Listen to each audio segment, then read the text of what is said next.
Hey, Oliver, just a Yeah, go quick ahead, Bo. mic check. You can hear me, right? We can hear you all good, Bo. Thank you. Okay, great, thanks.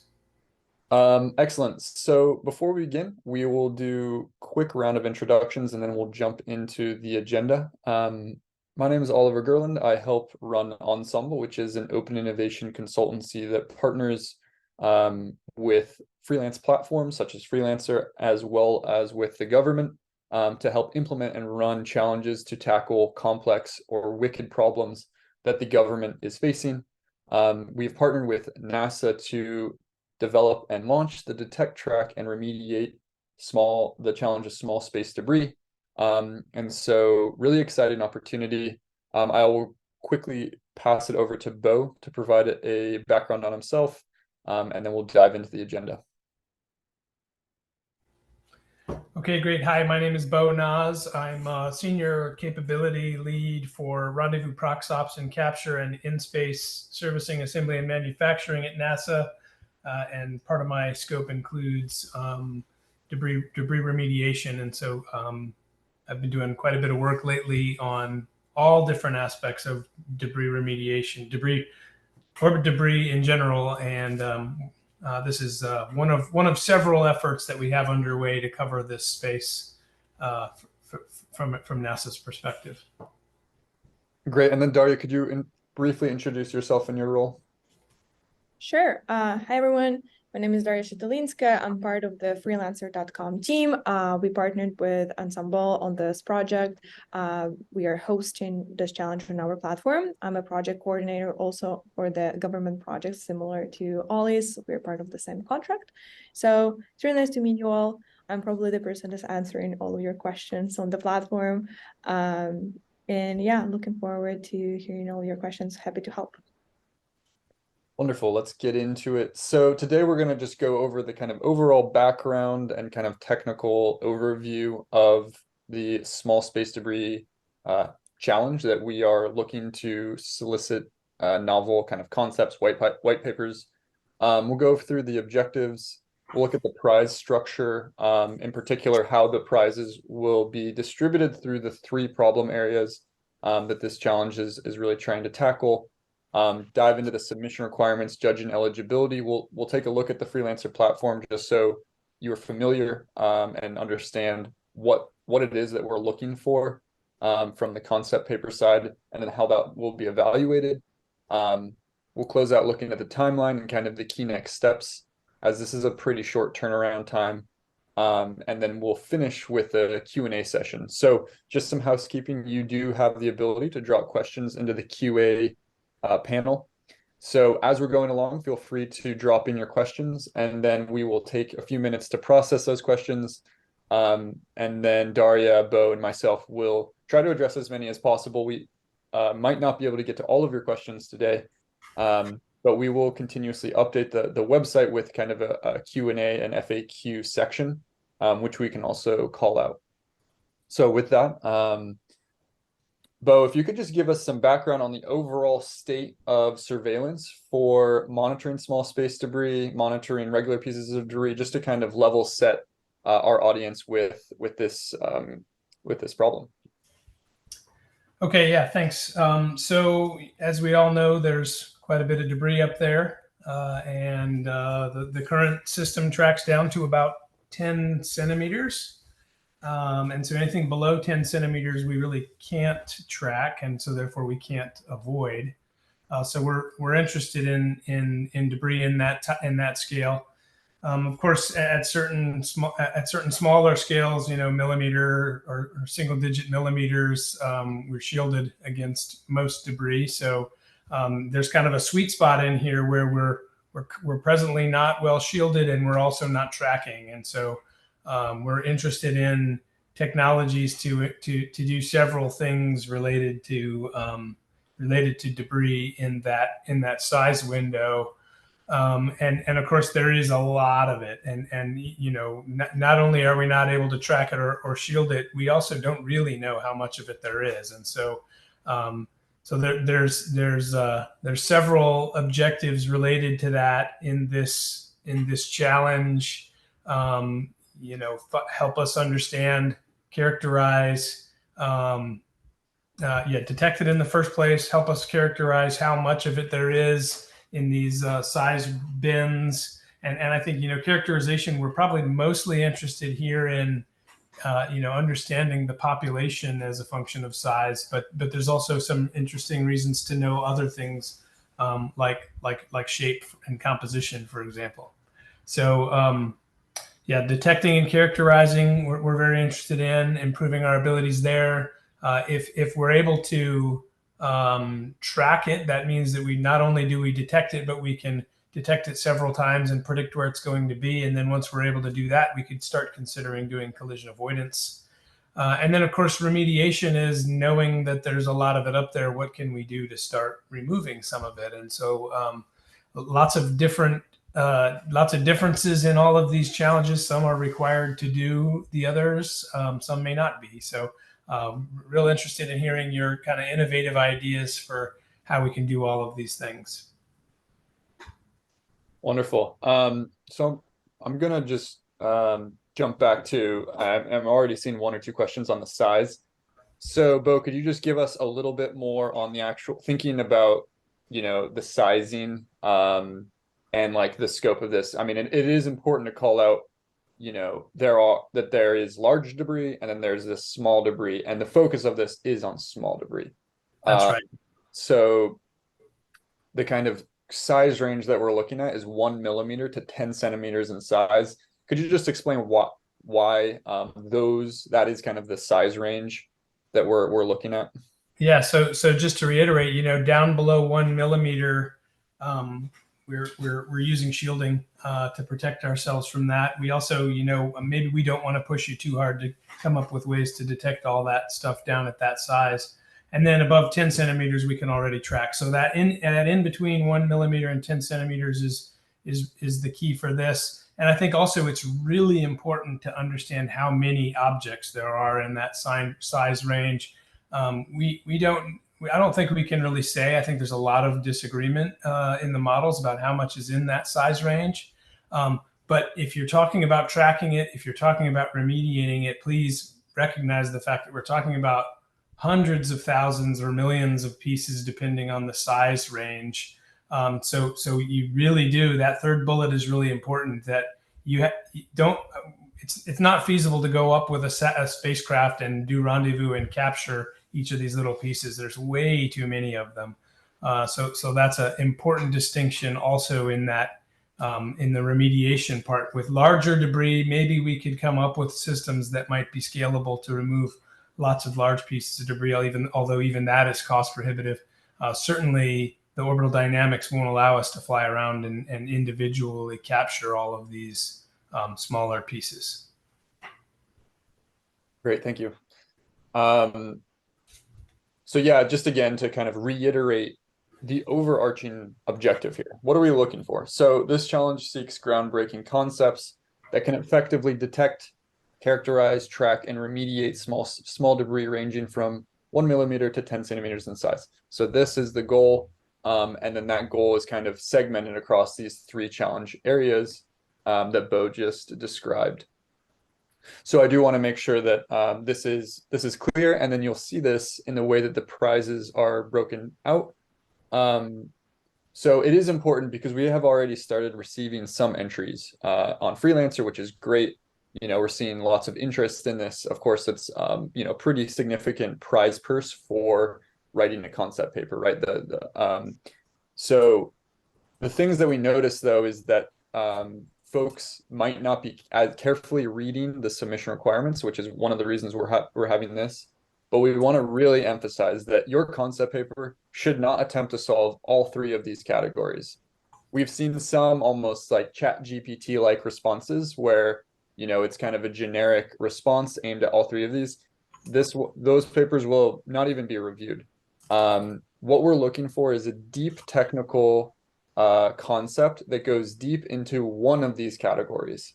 Again, attempting to solve all of them is just not feasible within a concept paper, and that's not what NASA is looking for. We want a deep technical, creative concept that identifies clearly which one of these categories your concept would aim to solve.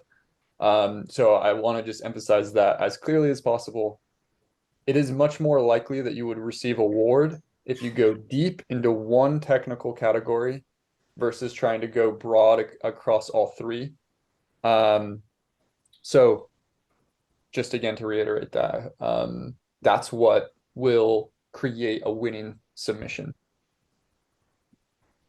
So looking at the actual prizes, in total we have up to 120,000. So we do reserve the right to provide all of these prizes or even provide none of them if none of the concepts meet the level of requirements. I don't think that's going to happen. But just to call out that each one of these problem categories there's a five prizes for each, with the first place being $20,000 going down to fifth place for $1,000. So there's a lot of awards here and pretty high value for a concept paper. But again, each one has first through fifth place with a cascading amount of awards with a total of $120,000. But like I said, you can attempt to submit multiple concept papers, but we do think that the folks who are going to get these higher awards, it is very likely that it will be because they went deep into one technical area to truly aim to solve this challenge. Okay, so some of you have already registered. Some of you may not have. So this challenge is being run via Freelancer. So you will need to create a Freelancer account if you have not already done so, and then register for this challenge. This is a really important step because it helps us understand how many folks are actually interested in submitting, what topic you're interested in submitting, and just kind of level sets with where we need to do for judging and recruitment. But these are the two main steps: is you must have a freelancer account, which is pretty straightforward to set up, and then register for the challenge. And on the challenge website, after you register, you will be able to submit entries and view all of the competition details. So we'll walk through that website later in this presentation. But hopefully this is a pretty straightforward process that really should only take you 5 to 10 minutes to actually register for the challenge. So what does the actual concept paper look like? What is it that we are interested in seeing a submission? So this concept paper, you can think of it similar to a white paper, must be no more than 12 pages, and it must be uploaded as a PDF. We are interested in a concept paper, again, to be focused within a single domain. And then again, if you are interested in doing multiple awards, you would submit multiple concept papers into multiple problem domains.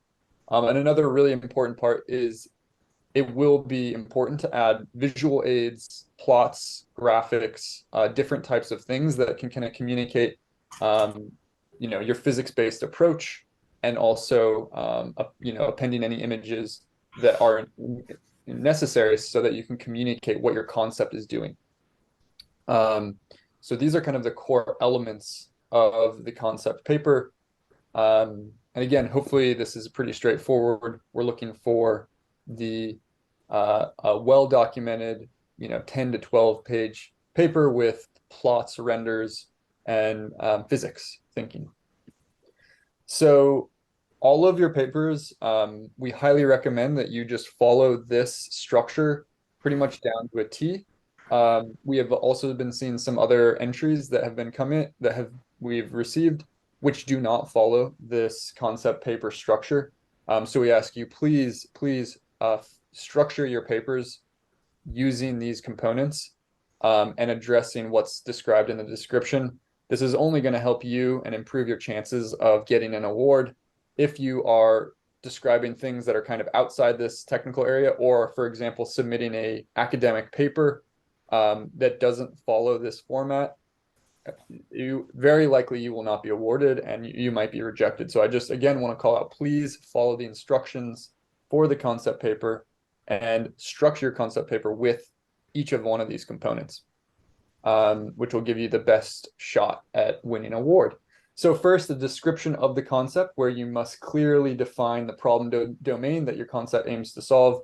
Detect and characterize are grouped together because they're viewed as kind of similar type of challenge, and then track and then remediate. We do have definitions for each one of those on the challenge webpage. And then also any overarching renders, sketches, drawings, system architecture, diagrams, those types of things that can provide an overview or description of the concept is also important for that first section. And then another key section is the high-level ConOps, or concept of operations. So this describes how the solution will work. In totally practical terms, what are the key steps? What are the key, key operational aspects? What is the system's ability to detect, track, or remediate? How does it interact with other elements in space? Define the primary challenge that you're aiming to overcome in the context of small space debris. And then this is a really important, which is why it's bolded. And again, we have seen some entries thus far that have not gone far enough in this. But you need to offer a feasible physics-based explanation for how the proposed solution will effectively address the challenge. So this physics-based explanation should have true technical rigor, including use of references, figures, and or scientific algorithms. This is being reviewed by space physicists and experts in space domain awareness. So again, it's very important that you actually can show the physics-based explanation for why your solution might work. And this is about thinking creatively and openly. So we are looking for creative solutions, but you need to be able to justify it with some level of physics, so that we can effectively evaluate the feasibility of the solution in the future. So then we are interested in the effectiveness of the system. So if you could estimate the potential for specifying the number of millimeter and centimeter sized debris objects that the solution could address, and then providing a rough order of magnitude cost estimate for the development. But again, we don't, this is just a high level estimate, so that we could get a feel for, if this was to be funded, what potentially would be the cost structure. But again, what's more important really is the technical description and the ConOps and the physics-based justification. And then we're also interested in your discussion of any key technical risks associated with actually implementing, if you could provide insights into challenges or obstacles that may arise. These are all important categories that your concept paper should address.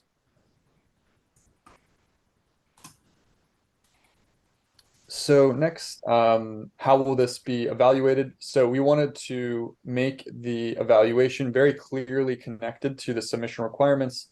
So technical feasibility is important. We will be evaluating based on if there is a technically feasible solution. The impact potential, does the solution have the potential to significantly contribute to the long-term sustainability of Earth's orbit and space exploration? The ConOps, again, very important. Is there a well-defined, coherent plan? And then cost effectiveness. How well does the cost balance potential impacts with potential operational expenses? And again, these are rough estimates, but we just want to get a sense of, from the ConOps perspective, from the proposed cost structure. And then, like I said, the overall technical feasibility is where the most possible points are. Because we want to have, that mix of both the creative concepts, but also concepts that could potentially be technically feasible. So I know that's, of course, a challenge, and this is why we're running this, because we're looking for creative methods that could work in the future. Eligibility, I actually just see a question right now on if minors can, or folks who are under the age of 18. So unfortunately, this prize is only open to individuals who are above the age of 18. Maybe, a minor would be able to join an existing team where they would not be the team lead. But, this prize is open to anyone age 18 or older participating as an individual or as a team. And then competitors and teams may originate from other countries as long as the United States does not have sanctions to prohibit participation. So there is a sanctions list. And and we will also be answering questions in the FAQ forum page on the challenge website. Submissions must be in English, all challenge-related communications in English, and then ineligible applicants will be automatically removed. And then, we do want to call, of course, this challenge is free to enter. There's no purchase or payment of any kind necessary to enter or win. And then by participating in this challenge, you indemnify the federal government against third-party claims for damages arising from or related to challenge activities. Because this is just submitting a concept paper, there really shouldn't be any risk to submitting a concept paper. So if you are a minor, you i.e. under the age of 18, you are ineligible to submit a concept paper. And in terms of intellectual property, so this is the kind of standard federal prize challenge language. And this relates to the license to work with the concept paper. You're also, by submitting this, warranting that there are no legal obstacles to providing the non-exclusive license to of the innovator's rights to the federal government. And then to receive this cash prize, you will agree to grant the federal government a non-exclusive license right to the inventive concept or invention and patents in the intellectual property demonstrated, and that the full intellectual property rights remain with you, the inventor, the licensor of the work. So in terms of a timeline, you can see this is where we are right now. We're kind of halfway through. So we are approaching the due date for this submission. So on November 15th at 5 p.m. Eastern is that key due date where you need to be registered and you need to have submitted your entry into the challenge. So we'll go into a little bit this challenge website just for anyone who's unfamiliar. But mark that November 15th, 5 p.m. due date on your calendars. That's when we need to, that's when the challenge will close and your concept papers are due. We do have a note that, there is potentially a government shutdown, and this would delay the schedule, to be totally transparent with everyone. And if this does occur, you can kind of take a grain of salt that we'll be announcing winners in December. It's likely that things would be pushed to January, just to give you a heads up. Of course, this is out of our control, and we will be working our best to just make sure that we're able to move this challenge and the award process forward. Ideally, we will be completing our judging in one of the first weeks of December, and then announcing winners in mid-December. But like I said, this might be changed based on just the requirements that we would have to follow if a government shutdown does occur. So with that, I'm just going to jump into the actual challenge webpage so you can get a sense of, this important resource. So highly recommend everyone to read the overview, the guidelines, and the timeline, the prizes, and any updates. We also have a series of files and resources on a variety of different topics in the space debris characterization, detection, mitigation, and tracking realms. So, as you're building this out, it's helpful to review these materials, potentially incorporate different data from these materials, cite them, like we kind of mentioned for the physics-based explanation. And again, these are just learning resources we recommend that you take a look at. And then Daria, where was the QA? Okay, right here. Yep, when we will update this section, it's going to be bumped to the top of this page, so you're going to be able to see it, and we'll also send a notification to the challenge registrants with any updates. Okay, great. So if you are interested in seeing a kind of running QA document, you'll jump on this website, you'll go to updates, and then the QA will just be right at the top here, where we will continue to, try to answer your questions. But, please take a look at the overview, the guidelines. You can see that we've already received some entries. And yeah, share the, the web page with your colleagues who might be interested. And then of course we go into deeper detail on each one of these categories. So let's say you chose to tackle the detect and characterize problem domain. Absolutely crucial that you read and carefully understand this section, and then read and carefully understand the submission requirements, which I kind of just described.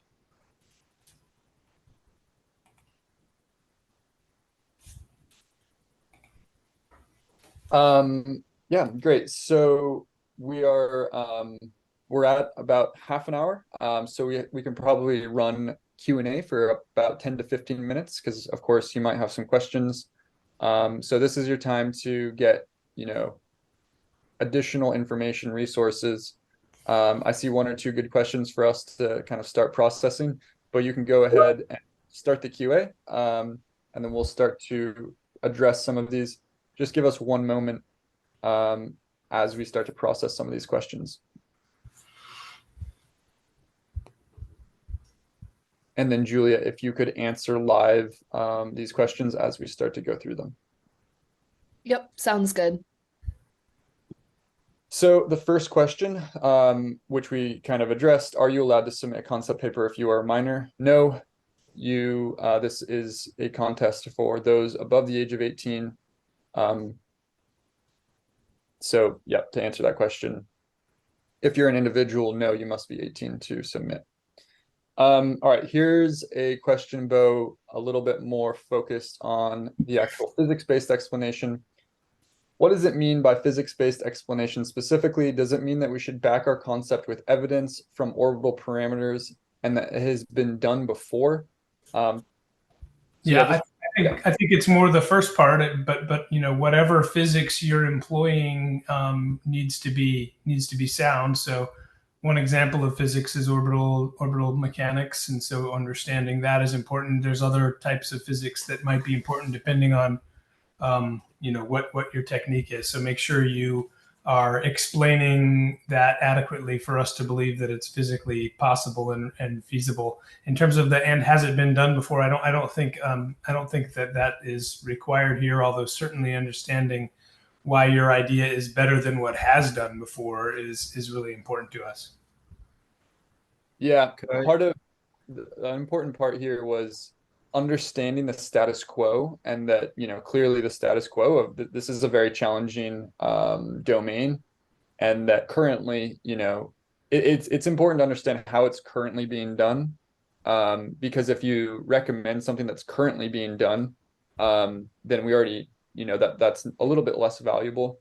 So if it has been done, but what I'm saying is if it has been done before, in some other kind of use case, then that would be interesting. But potentially it wouldn't have been done before, because this is a kind of a fairly brand new capability that we're trying to build. Another good question here. And Oliver, Tom Colvin did jump on, so Okay. I don't know if he wanted to respond to that one too. Yep. Yeah, sorry, I can't turn the camera on, but as kind of an example, right? One idea that was proposed to just through another channel for being able to remove small, like millimeter-sized debris, is to have something large, like a solar sail or a sheet or something like that. And as the debris hits it and punctures it, in that interaction, it creates a little bit of plasma that would, help to push the debris to deorbit. And so that's a cool idea, and maybe that works, but we need some sort of, like idea or confidence that there would actually be plasma generated in that interaction, right? So it's kind of like you've got to take the idea a little bit to the next step and maybe find references from a tangential problem, like Oliver said, or Ali said. Most of this stuff hasn't been done before, which is why it's in the challenge. Likewise, some people talk about trying to divert the solar wind into low Earth orbit to increase the neutral density, to increase the atmosphere and thus the drag. It's like, okay, that's great. How in the world would you do that, right? Like you have to go that extra step and provide some physics so people can understand that the idea is, worth considering. Over. Great. Thanks, Tom. So another good question here, for the characterized section, do we have to come up with a concept that characterizes debris size, shape, mass, and composition, or is it just one of them? Yeah, I have thoughts, but Tom, Bo, of course, you guys are the true experts here. Well, I think there's different reasons to understand different aspects of that. As I said in the beginning, I think probably understanding the size distribution is a really important one. So you say characterize the size, but it's really not just characterize the size. It's also characterize where they are as a function of their size also, and or how many of them are there in that population by size. So shape, mass, and composition could be important also for us understanding how we might shield against them, and for other reasons. So I don't think you have to characterize all of them, but I think it would be wise to describe why the characterization you're doing is important to how we mitigate space debris. Over. Great. Tom, any other words to add to that? No, I think I agree with that. And just, you don't have to do them all. Sorry, you don't have to do them all, right? But like we can't get the shape of the debris or the composition of the debris, or maybe, even the mass of the debris with the types of radar measurements that we currently use. So just being able to do one of these would be a pretty big step up. And then I guess I'll throw out there that if you're interested in the characterize portion, there's not a whole lot of information on it, but I'll try to drop it in the thing, but the two efforts that are kind of ongoing. One is called the multi-layer acoustic conductive grid sensor. This would be an in situ measurement for small debris. That's known as MAX. This is kind of like a NASA thing, multi-layer acoustic conductive grid sensor. And there's another one called LARADO, LARADO. It's being run by NRL. That would be, again, it's an in-space platform that would be sensing debris, but somewhat remotely. So just be aware at least of those two sort of concepts that will be, potentially flying sometime in this decade. Great. And just so for everyone's awareness, so we will be following up with by adding to that QA page that I shot, and then we will make sure that basically the resources that Tom just mentioned are a part of that answer. Because right now we're just kind of answering things live. So another good question here: conjunction assessment and collision avoidance of objects at the 10 to the raised to the power of 8 objects. So basically a ton of objects is definitely a challenge. Would this be a topic for this challenge? So the question is conjunction assessment, collision avoidance. That's kind of like the next layer after doing the detection and the track, or the tracking, right? But I mean, it is, I'd say, somewhat of a topic here. Bo? Yeah, I think it's a very good point that if we knew where they all were, it would be a big major challenge to also be able to avoid them all. I don't think that that's part of this challenge, although we would sure love to hear your thoughts on that. Hopefully in the future, Yeah, to think about that though, I would also say, the challenge is if you're going to try to be doing the tracking of the small debris, you have to track it with enough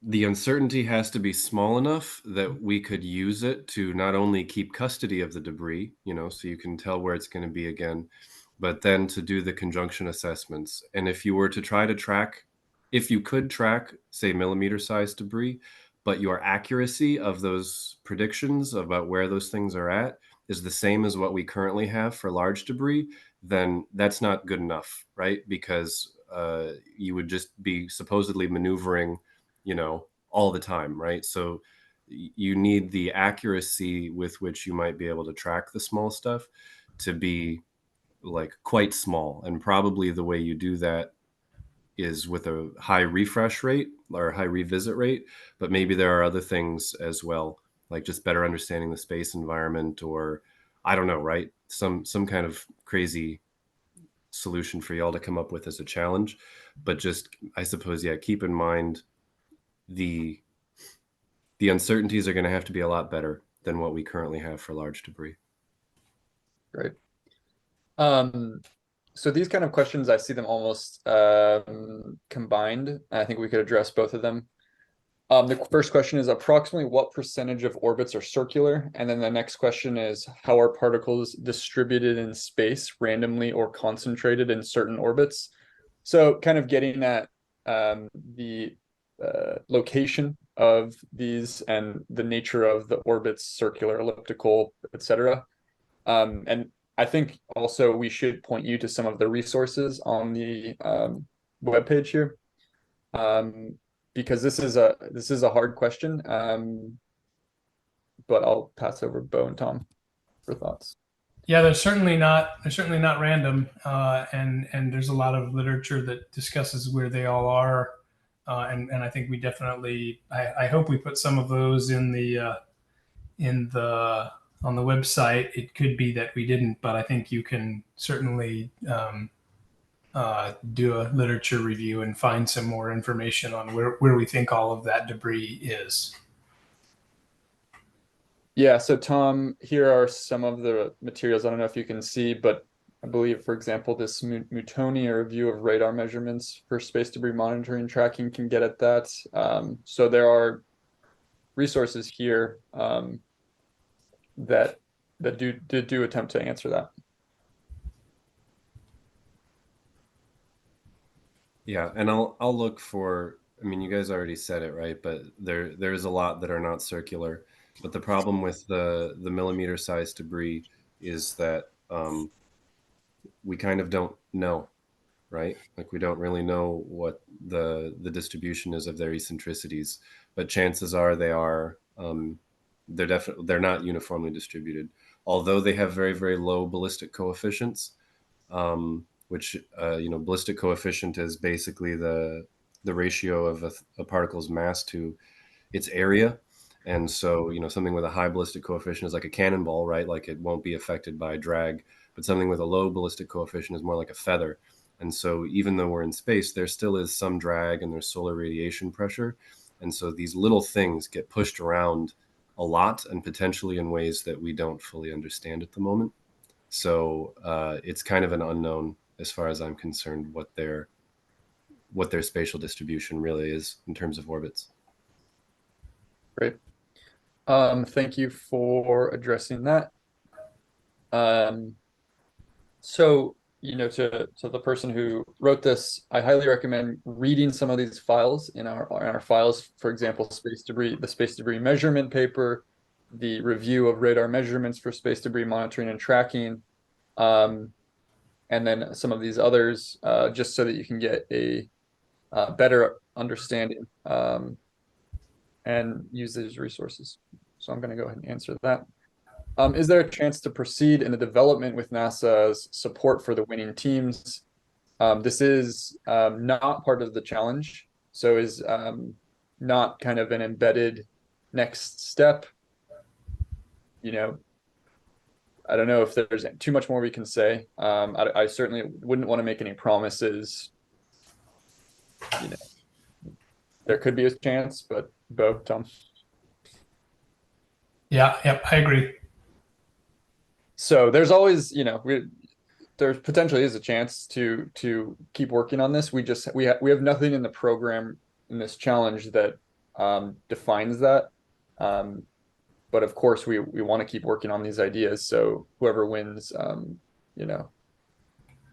there could be potential there, but certainly nothing we're going to promise to on the call. And certainly we and the judges are all interested in this area. And as time progresses, if there are more opportunities to do this, we'll publish them, and there will be open opportunity to compete. Yeah. A question that we'll just kind of answer really quickly: how to be an intern, how to get an internship or apprentice at NASA, and how to connect with the team or community. So to the person who asked this is not the right venue for pursuing an internship or apprenticeship at NASA. We are looking for technical concept papers to address small space debris. I encourage you to take a look at NASA's website, where you can look at the careers and internships page, where you can actually pursue that opportunity. Not the right venue to interact with us for an internship. So, and maybe to the person who just submitted this, if you could give us a little bit more, we could potentially kind of try to address your perspective. I think Douglas is talking about the collision, the conjunction assessment. I think that Millions and millions. Yeah, that would be definitely a complex compute. Maybe if you guys come up with a great way for us to track these debris, one of our next challenges will be based on how we would actually do conjunction assessment with 10 to the 8 objects. But that's not part of this challenge right now. Yeah, not part of it. And, of course, the cloud and the ability to scale compute is getting extremely mature. And, there are a lot of hyperprocessors or like parallel processing and compute. So for now, I would say not as much a concern of just as actually just doing it, but yeah, very valid. It will be a big challenge to run conjunction analyses on millions and millions of pieces of debris. It's already a challenge. Yeah, for the 20 to 30,000 pieces that we're currently tracking. How many, Tombo, are we currently tracking of, let's say, regular size debris? There's around 30,000 objects, both debris and active spacecraft, that we track. I think of those, I don't remember the exact number. We'll say about half are pieces of debris. But and when you 1 to 10 centimeter debris is around 500,000 pieces, and then 1 to 10 millimeter debris is both NASA and ESA officially say it's around 100 million, but there's pretty wide error bars on that estimate. So, yep. Well, great. We're not seeing any more questions, so I'll give folks another moment just to ask questions, and then we'll probably wrap up this call in the next 3 to 5 minutes. So again, we really hope that this session has been informative for you, and we do plan on, of course, sharing this information. Another question: should we include non-USA satellites? I think well, I suppose I don't understand the question. So we're only interested in things in the 1 millimeter to 10 centimeter range. And for things that small, we don't track them. So we can't attribute ownership to them. And, so, right, like either track it, characterize it, or get rid of it. We're not asking really about you to do anything about spacecraft. Yeah, and certainly, sorry, Tom. No, go for it. Over. Yeah, I was going to certainly there's interesting policy questions related to that, but those policy issues aren't really the point of this challenge. The point of this challenge is more to understand the technical feasibility of these ideas. So I think, as Tom said, we don't know what these pieces are, but I also wouldn't let that influence or concern you. And yeah, I fully agree. And just maybe because I didn't fully understand the question, like you can successfully answer all parts of these challenges without ever referencing a spacecraft, right? Like, or don't- knowing the origin of the thing you're addressing. yeah. Great. So no open questions for us right now.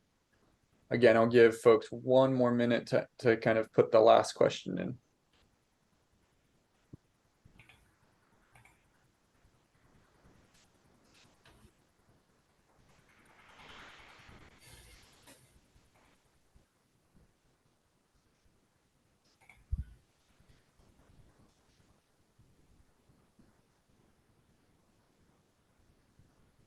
Great. Well, we're not seeing any additional questions. So we do first just want to thank you very much for your interest in participating in this challenge and for taking the time to join us on this virtual webinar. We will be following up so I have some problem with audio. If I could receive the link with the webinar video or YouTube channel after this meeting. Yes, absolutely. So we will be taking this, we will be turning this into a YouTube video, and then we'll be posting a link to that YouTube video on the challenge website. And we'll also be emailing that challenge website, or that YouTube video link to everyone who's been registered. So if you haven't been registered, go register on the website. Again, the link to that is here. You could just kind of Google Freelancer and Detect, Track, Remediate Challenge, jump into that challenge website, get registered, and then we'll make sure to email you a link with this webinar information. And with that, I think we're going to close out today's webinar. Tombo, any kind of final words before we wrap? Thanks everyone for being on. Looking forward to seeing your responses. All right, and again, those are due November 15th, and we hope everyone has a great weekend. Bye now.